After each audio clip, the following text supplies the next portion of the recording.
Dream House of Ma'am Miraflor Camoro. Ito po ang katas ng pinaghirapan ni Ma'am bilang isang domestic helper OFW sa bansang Singapore. Hello everyone, it's me again, Randy Hero. Welcome back sa ating YouTube channel, OFW Simple House Vlog. House floor plan, may sukat po itong width na 20 feet, length naman po na 24 feet, 480 square feet or katumbas na 44.5 square meter. Mayroon po itong 2 bedrooms at saka 1 bathroom, terrace, living, dining at saka kitchen. Layout: start building the house February 11, 2021. This house is located at Paco, Kidapawan City, North Cotabato, Philippines.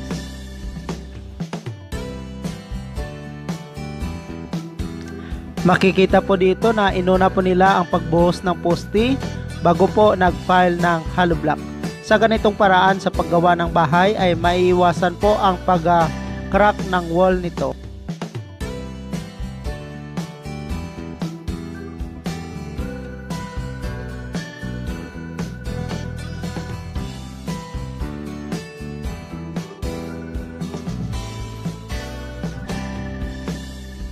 Samahan niyo po ako at panoorin po natin kung paano po ginawa ang bahay ni Ma'am. Nakadetalye din po ito kung ilang piraso po na hollow block ang nagamit, semento at saka bakal.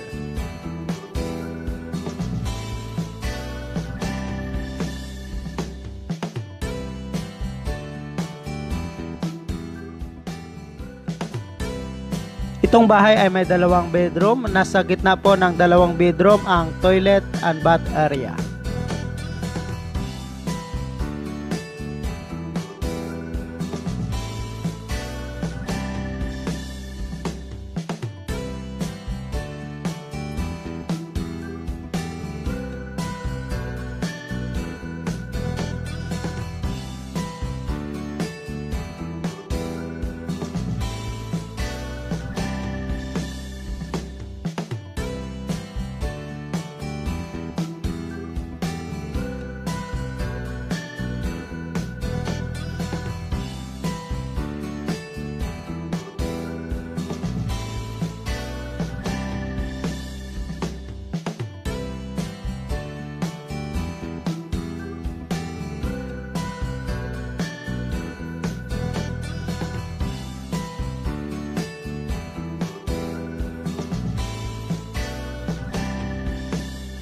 Pagkatapos po nila ma-file ang lahat ng hollow block, saka pa po sila nagbuhos ng beam gaya po dito.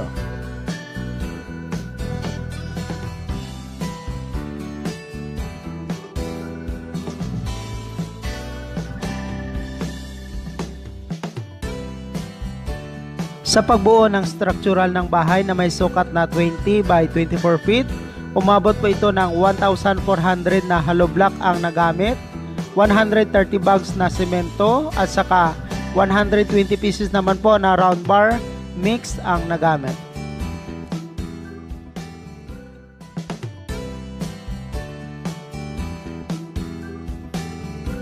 Sinimulan na rin po nila ang pag-install ng steel trusses. Gumamit po sila dito ng tubular at saka zipper lens.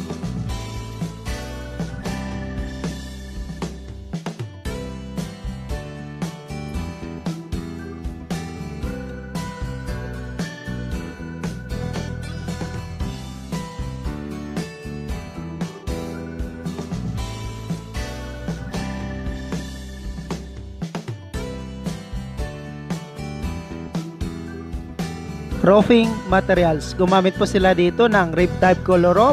Chocolate brown po ang napili ni Ma'am na bubong para sa kanyang bahay.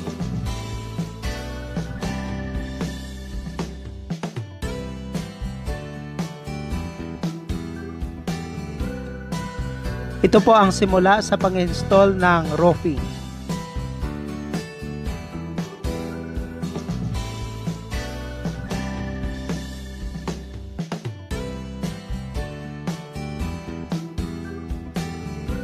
Steel trusses and rib type color roof, umabot po ito ng halos 100,000 pesos. Materials at kasama na po ang labor.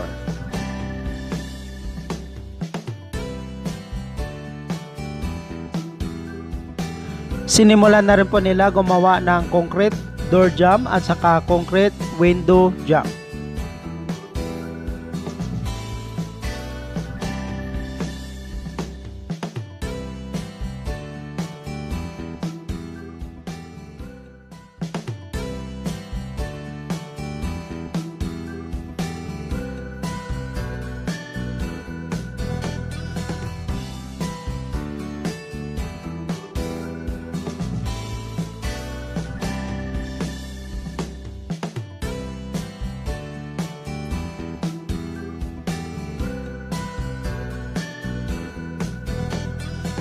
Plastering labas at loob ng bahay.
Ito naman po ang pag-install ng ceiling or kisame nito.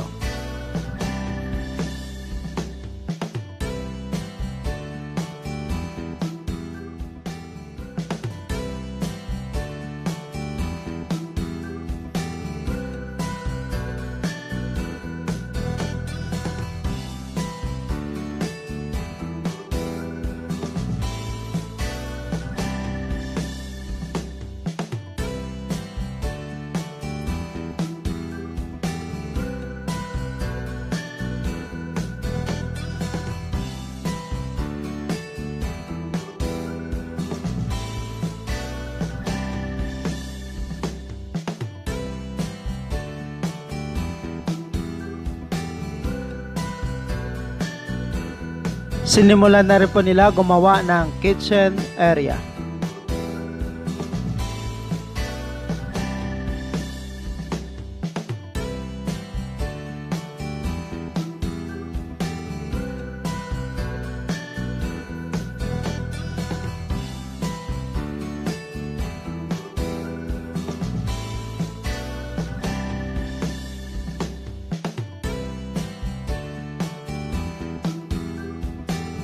At ito naman po ang paggawa ng terrace nito.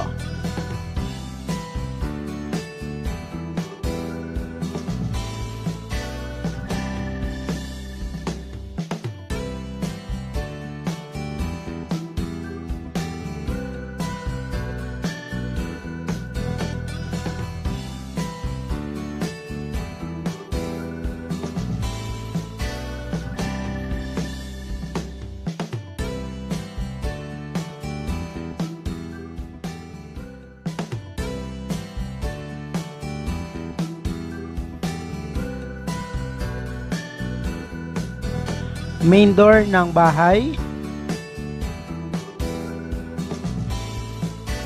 At saka ito naman po ang exit door ng bahay. Sa 7 pieces na sliding window at dalawang maliliit ay umabot po ito ng 28,000 pesos. Tinted blue po ang napili ni Bam na sliding window ng kanyang bahay.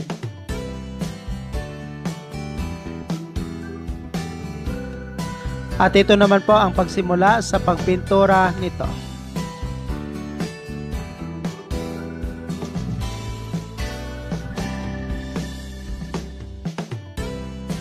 Again, itong bahay ay may sukat na width na 20 feet, length naman po na 24 feet, 480 square feet or katumbas na 44.5 square meter. Mayroon pa itong 2 bedrooms at saka 1 bathroom. Terrace, living, dining at saka kitchen.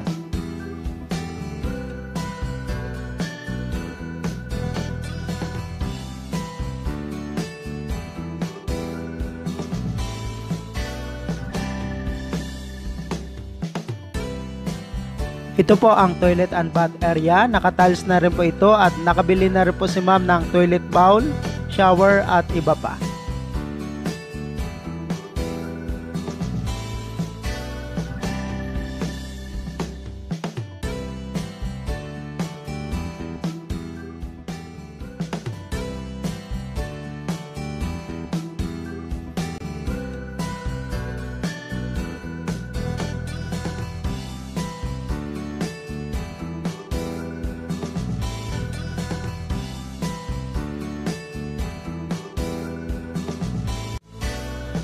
Si Ma'am Miraflor Camoro po pala ay isang domestic helper OFW sa bansang Singapore.